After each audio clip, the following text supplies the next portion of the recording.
जय माँ काली। हम सभी पर माँ की कृपा हमेशा बनी रहे, मेरी माँ से प्रार्थना है। जब हमारी आध्यात्मिक जर्नी की शुरुआत होती है तो हमें हर कदम पर गुरु की ज़रूरत पड़ती है, क्योंकि हमारी जर्नी अभी शुरू हुई है। हम अभी पहले पड़ाव पे हैं, दूसरे पड़ाव पे हैं।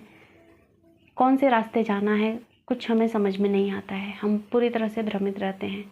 बस हमने चलना शुरू कर दिया है, पर हमें कोई रास्ता दिखाई नहीं देता है।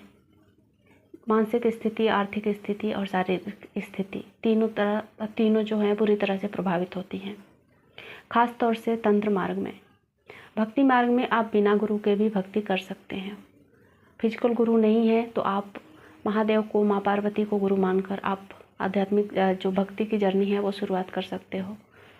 पर तंत्र मार्ग, साधना मार्ग, जिसे हम कुंडलिनी, दिव्य दृष्टि, उन सभी को तंत्र मार्ग से जोड़ा जाता है। तो अगर आप इस मार्ग पे पढ़ रहे हैं तो आपको गुरु की ज़रूरत पड़ेगी ही पड़ेगी, नहीं तो बहुत सारी चुनौतियाँ और बहुत सारी परेशानियाँ सामने आएंगी जिसको आप हैंडल नहीं कर सकते और आपका मतलब पूरा जीवन बर्बाद हो जाता है। लेकिन यहाँ पर गुरु की पहचान भी आपको मतलब सही गुरु की पहचान होनी भी आपके लिए बहुत ही ज़्यादा ज़रूरी है।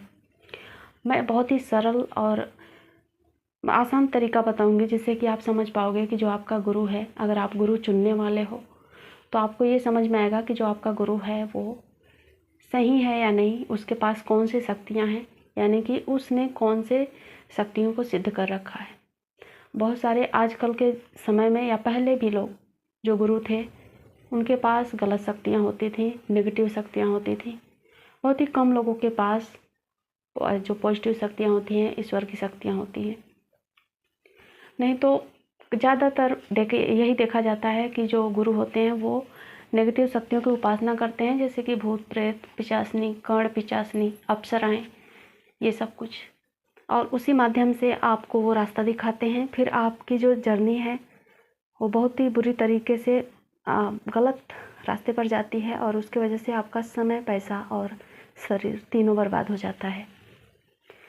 तो सिर्फ आपको गुरु को देखकर ही पहचान में आ जाएगा। कुछ ऐसे लक्षण मैं आपके साथ शेयर कर रही हूँ और ये किसी भी गुरु का अपमान नहीं है। बस हम अगर ईश्वर को पाना चाहते हैं, सही रास्ते पर जाना चाहते हैं, तो हमारा ये पूरा हक है कि हम ये जानें कि जो हमारा गुरु है, जो हमारा मार्गदर्शक है, वो कैसा है, इसमें कोई बुराई नहीं है। तो सबसे पहला जो लक्षण है, जो पहला पहचान है, गुरु का चेहरा। अगर गुरु के पास ईश्वरीय शक्तियाँ हैं तो उसका चेहरा आपको देखकर सुकून ऐसा महसूस होगा। उसके चेहरे को आप देखोगे तो चेहरे का भाव देखकर ही आपको सुकून, अपने अंदर सुकून महसूस होगा, उससे डर नहीं लगेगा। साथ ही उसका जो चेहरा है वो देखकर आपको ऐसा फील होगा कि बस मैं इसको देखते रहूं। इतनी शांति रहेगी उसके चेहरे पर, परम शांति जिसे कहते हैं। ये ईश्वर को पूजने वाले लोग होते हैं, यानी कि ईश्वर सिद्ध लोग होते हैं। जिनके पास ईश्वरीय शक्तियाँ होती हैं उनके चेहरे ऐसे होते हैं। और जिनके पास नेगेटिव शक्तियाँ होती हैं, जिन लोगों ने भूत प्रेत इत्यादि को सिद्ध करके रखा है, ऐसे गुरुओं के चेहरे को आप देखोगे तो थोड़ा डर लगेगा आपको। आप कोई भी प्रश्न करोगे तो डरते हुए प्रश्न करोगे। अगर आप उनके पास जाते हो, उनसे बैठते हो, तो उनसे आप हिचकिचाते हुए बातें करोगे, खुलकर बातें नहीं कर पाओगे। उनके चेहरे का भाव, दोनों में आप अंतर समझ गए होगे मेरी बातों से। उनके चेहरे पर शांति नहीं रहेगी, उनके चेहरे पर चंचलता रहेगी। उनकी आंखों में अजीब सा एक मतलब डरावनापन ऐसा दिखाई देगा, आप देखकर आपको भय लगेगा। ये होता है जो गुरु होते हैं, जो आजकल दीक्षाएं दे रहे हैं। इन दोनों में अंतर।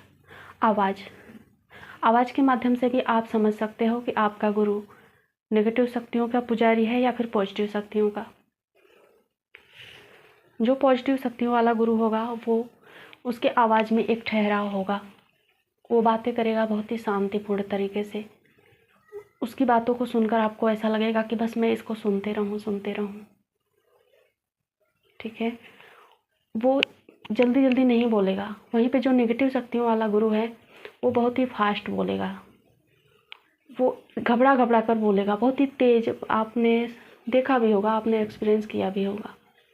जो नेगेटिव शक्तियों वाला गुरु होता है वो बहुत जल्दी बातें करता है, उसकी बातों में बिल्कुल भी ठहराव नहीं होता है। ऊपर से उसकी आवाज़ बहुत ही कर्कश होती है, कानों को चुभती है।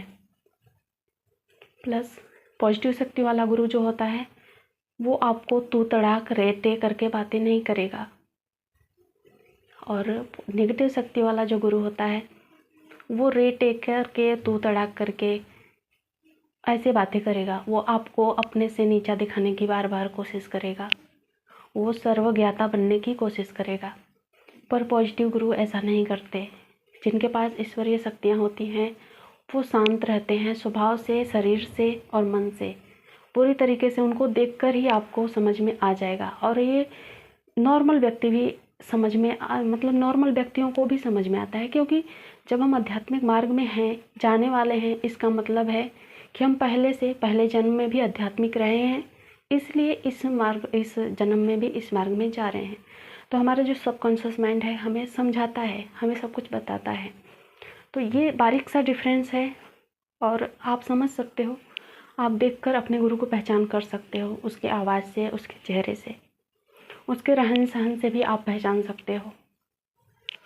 रहन सहन बहुत ही मैटर करता है किसी भी व्यक्ति के लिए। कौन व्यक्ति कैसे रह रहा है, कैसे उठता है, कैसे बैठता है, ये बहुत ही बारीकी से आप देखोगे तो आपको बहुत सब कुछ क्लियर समझ में आ जाएगा। तो इस तरीके से आप गुरु को चुन सकते हो, जान सकते हो कि जो हमारा गुरु है वो हमें कौन से रास्ते पर ले जाएगा। क्योंकि जो भूत प्रेत को पूजने वाला गुरु है वो आपको उसी रास्ते पर ले जाएगा। भूत प्रेत भी आपको दिव्य दृष्टि तक पहुंचा सकते हैं, जैसे कि ईश्वर पहुंचा सकते हैं। ईश्वर की भक्ति करने वाला गुरु आपको उसी रास्ते पर ले जाएगा। भूत प्रेत भी आपको वहाँ तक पहुँचा देगा, लेकिन उससे ऊपर वो नहीं उठा सकता, क्योंकि फिर ईश्वर वहाँ से आपको ऊपर उठने नहीं देंगे।